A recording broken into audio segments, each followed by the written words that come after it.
Tonight on CFTK-TV News, Luigi Mangiotti's return to New York may take a while, the Terrace Rotary Club made some holiday time donations, and the Skeena Valley seniors once again protested the Mills Memorial Hospital's demolition.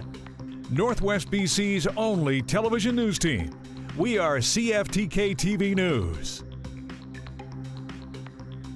Good evening, I'm Cale Baslett, and here's what's making the news in the Northwest and beyond for today.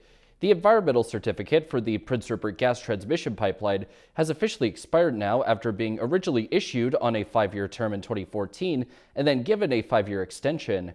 Now, PRGT has applied to the BC government for a substantial start determination, which would extend the environmental certificate for the life of the project. But some are urging the provincial government to not grant this application yet. Here's CFTK-TV's Jaylene Matthews with more information. Our newly elected Minister for Environment, Tamara Davidson, has a large decision on her plate when it comes to the future of the Prince Rupert gas transmission pipeline. The proposed pipeline would run between Hudson's Hope and the proposed Pacific Northwest LNG natural gas facility on Lelu Island near Prince Rupert, which is owned by the Nisga'a Nation and Western LNG. The project is currently pre-construction, although its environmental certificate was issued 10 years ago. The company states external factors for the delay, such as market changes, the COVID-19 pandemic, and the Ksila Sims LNG project's delay. The PRGT is listed as a critical part of the Ksila Sims LNG project, which was included in the Nisga'a Nation's plan for economic independence. In PRGT's request, they outline their commitment to Indigenous engagement and negotiating project agreements with the implicated nations. However, Tara Marsden, WILP's Sustainability Director for the Gittinyao Hereditary Chiefs, says her nation has not been adequately consulted, even though she says the pipeline would cross 50 kilometers of her nation's territory. And we have been raising concerns over the past year and a half, 2 years, just over the real change that we've seen since the original authorizations that were in 2014.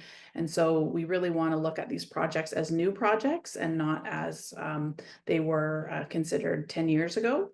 And one of the main concerns being raised by our chiefs, by our members, is climate change and the fact that there really isn't a strong evidentiary case for LNG as a positive contributor to climate. So it's actually worse for the climate than coal in some of the recent studies that have just in the past couple of years that have come out.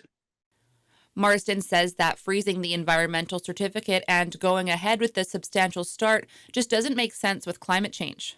Because already we've seen so much in the past 10 years that has changed, and that's not being considered in the authorization now, and it would never be if they got this substantial start.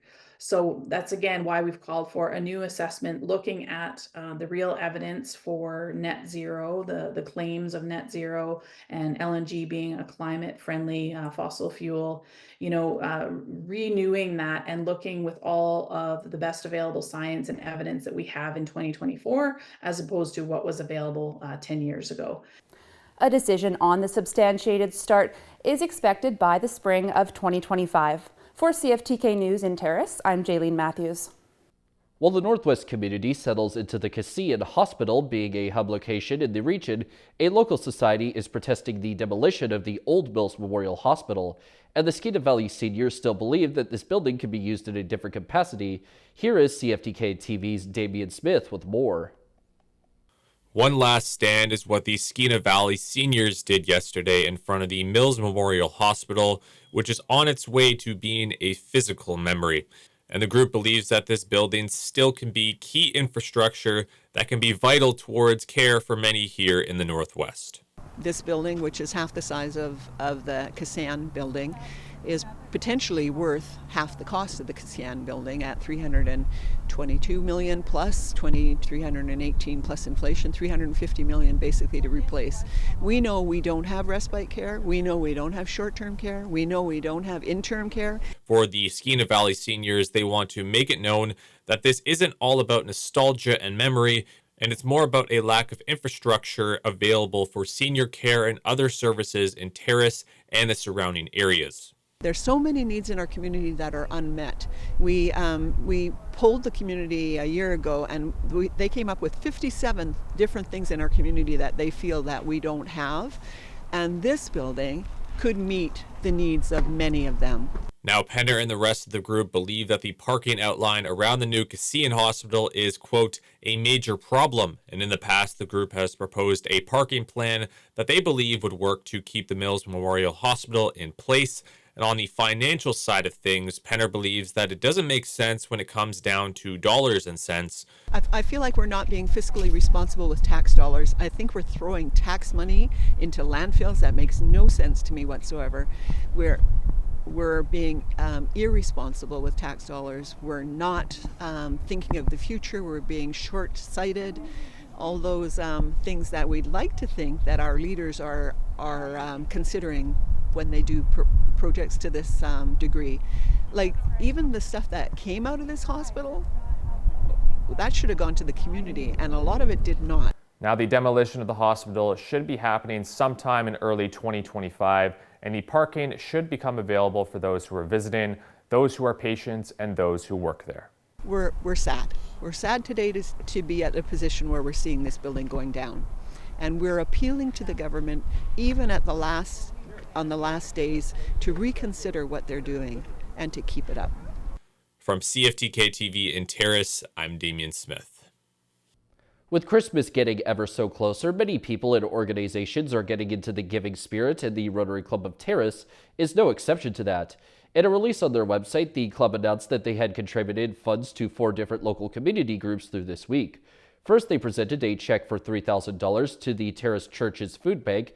Then they gave out $2,500 to the Terrace branch of the Salvation Army.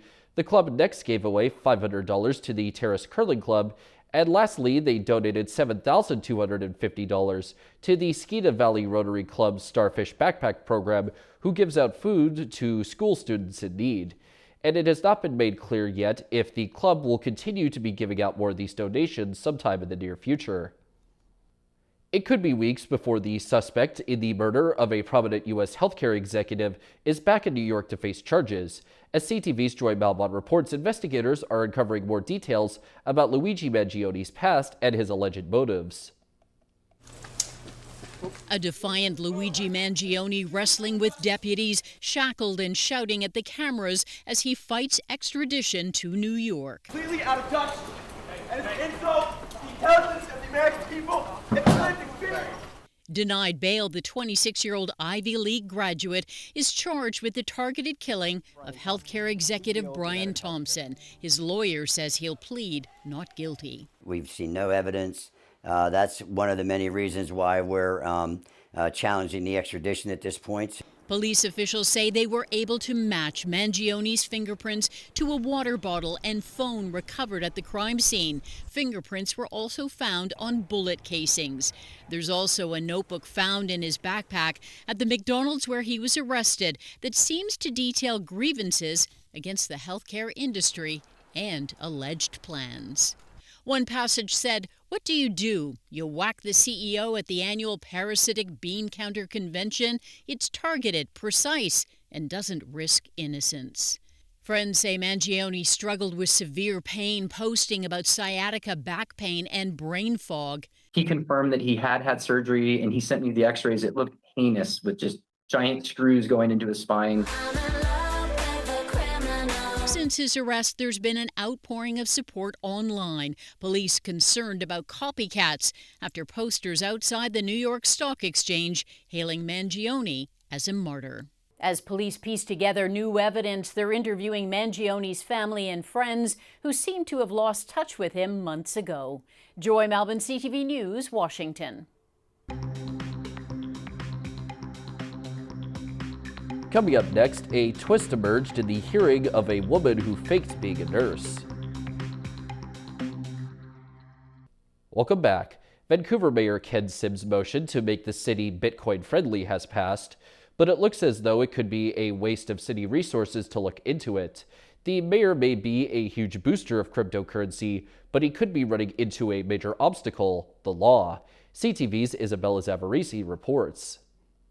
I got orange pilled about 5 years ago. Vancouver Mayor Ken Sim loves Bitcoin, and now he wants the city to embrace it too. We have this opportunity to be world leaders. On Wednesday, Council passed Sim's motion to make Vancouver a Bitcoin-friendly city. It asks staff to explore options to accept taxes and fees in Bitcoin and looks into purchasing Bitcoin with public funds to be held as a reserve asset. When you have the #1 performing asset on the planet over that long of a period, and you're not even willing to look at it, adding it to whatever portfolio you have, I actually think that would be irresponsible. Sim's 2023 financial disclosures show he holds some Bitcoin-related investments, but says there's no conflict of interest.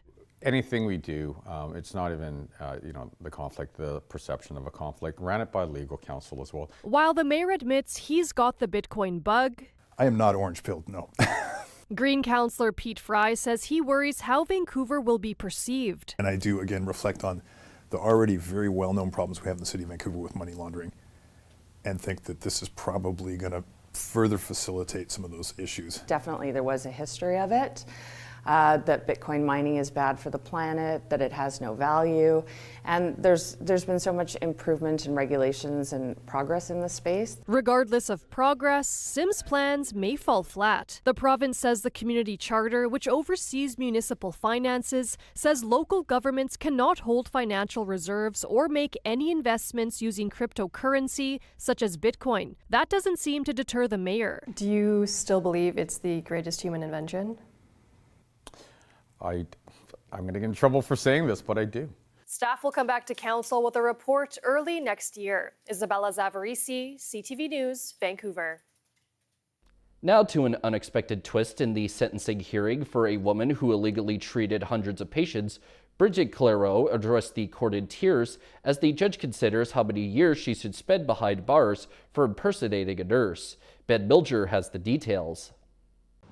Over 2 days, lawyers for the Crown and defense argued over how much time Bridget Clairot should spend behind bars after she pleaded guilty to 11 charges related to impersonating a nurse. She has now apologized in court after fraudulently obtaining 3 jobs, including one at BC Women's Hospital. Starting in June 2020, Clairot spent nearly a year working as a post-anesthetic care nurse at BC Women's, where she administered powerful drugs, including fentanyl and hydromorphone. She got the job by falsely using the identity and credentials of an actual registered nurse licensed to practice. That woman has since been forced to change her name. Clairot then moved on to a fraudulently obtained job at a Vancouver Island surgical center. Her lawyer claimed Clairot did attend nursing college, but was not allowed to graduate due to her previous criminal convictions. Presiding Justice Heather Holmes asked about documentation from the alleged school to support the claim, but the defense was unable to provide it. Reading from a page of brief prepared remarks and sobbing the entire time, Clairot then addressed the court herself. To all the patients who were affected directly or indirectly by my actions in this matter, I sincerely apologize to you all, she said. Clairot is nearly halfway through a 7-year sentence for similar crimes committed in Ontario. The Crown would like to see an additional 8 years tacked on to the end of that term. Her lawyers have asked for 5 or 6 years to be served at the same time as the Ontario sentence. The Associate Chief Justice has reserved her decision until next Friday. Ben Milger, CTV News, Vancouver. Turning to tonight's weather, the North Coast will deal with a few showers as well as a low of 3 degrees. The Terrace-Kitimat area should see a chance of flurries as well as a low at 0 degrees. And the Bulkley Valley and Lakes District is likely to be home to partly cloudy conditions at a low down at -8 degrees. On the North Coast, the week for them might get a dash of sun, but mostly clouds and rain otherwise as the high shifts from 6 to 4 degrees. In the Terrace-Kitimat area, the next week or so is set to see basically only snow and flurries, while the high bounces between 2 and -3 degrees. And in the Bulkley Valley and Lakes District, the upcoming week will likely be only seeing snow and flurries too, with the high moving from -2 to -8 degrees. Checking out the highways now, visit Drive BC for the latest and up-to-date conditions, and as always, drive safe out there. On Highway 16, there is slippery sections, utility work, limited visibility, bridge maintenance, electrical maintenance, and water pooling. Highway 118 has some slippery sections too. Highway 37 has some limited visibility slippery sections, and the Moonlit Creek rest area at Kitwag Lake Road South is closed due to flooding. Highway 37A has slippery sections. There is some limited visibility on the Nishka Highway, and the Telegraph Creek Road has slippery sections as well. And this is what the roads were looking like this afternoon around the region from the view of the province's highway cams.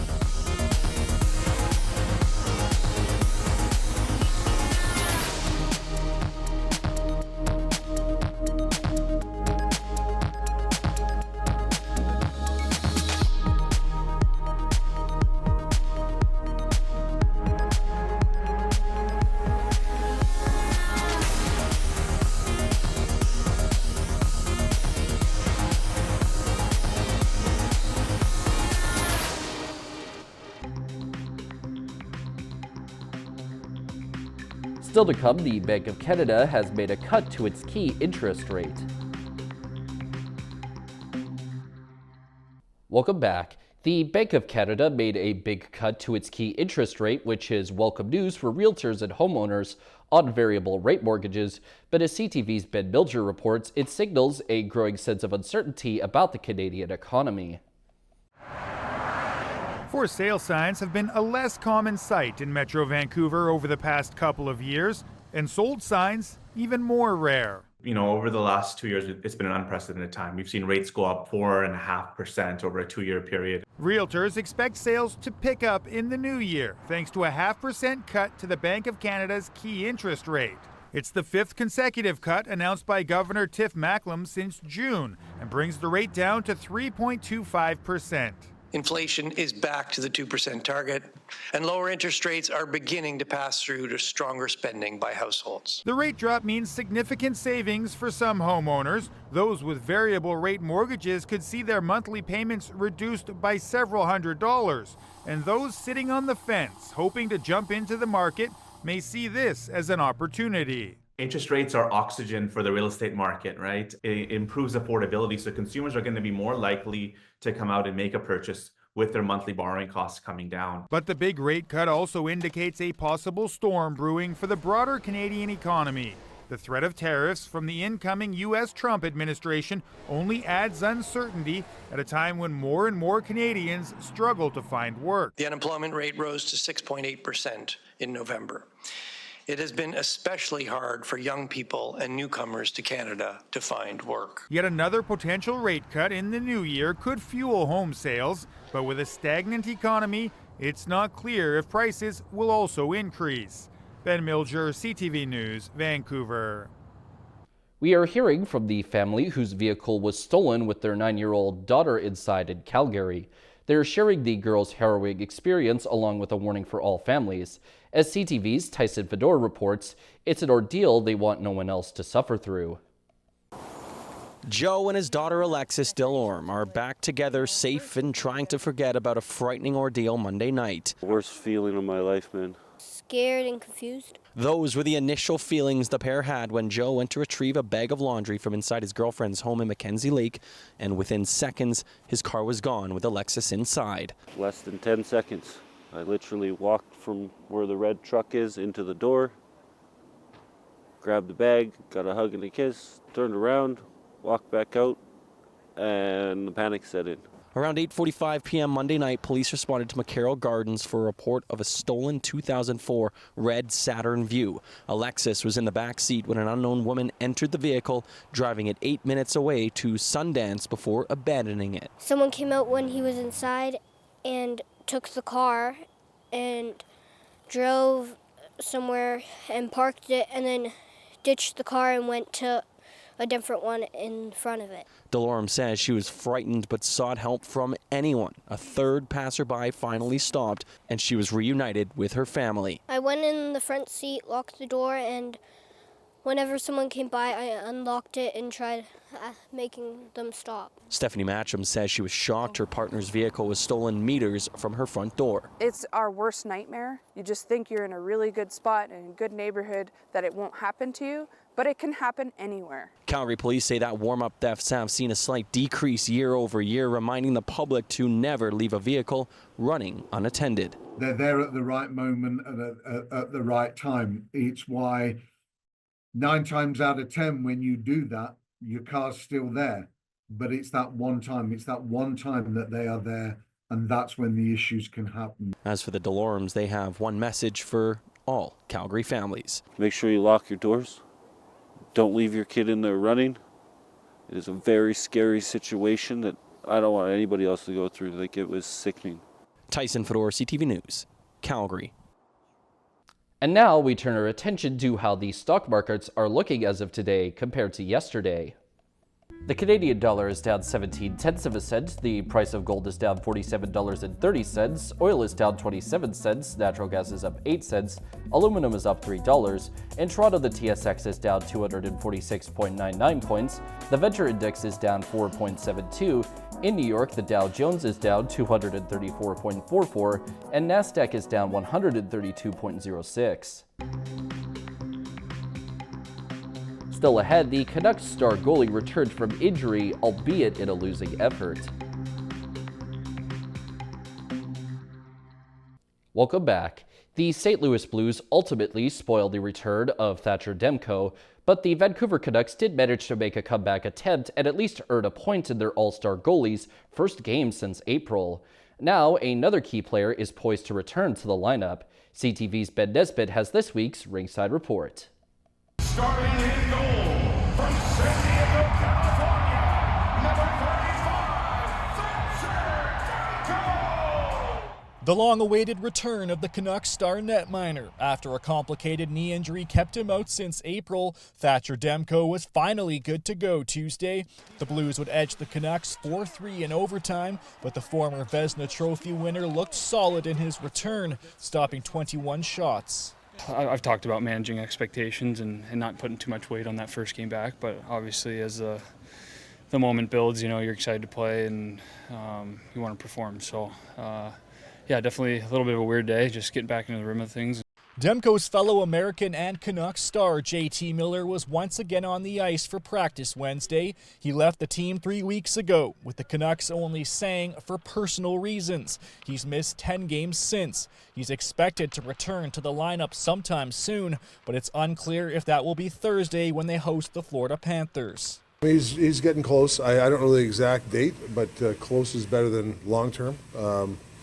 He's doing really well, and we'll just kind of chip away and see what happens tomorrow morning. He's obviously, one of our better players, engine, of our team, him and Huggy, so it's a huge add. The Canucks have won just 4 out of 13 games at home this season. Puck drop against the reigning Stanley Cup champs just after 7 p.m. Thursday. Ben Nesbitt, CTV News, Vancouver. The new North Shore Urgent and Primary Care Center has opened its doors in Kamloops. Health Minister Josie Osborne says the center will provide urgent primary care 7 days a week, including statutory holidays. The care center has family doctors, nurse practitioners, nurses, social workers, and physiotherapists on staff to address the health needs of people in and around Kamloops. It's the second urgent and primary care clinic to open in the area. That is all of our news for now from all of us here at CFTK-TV News. I'm Cale Maslin, and thank you for watching. We will see you next time.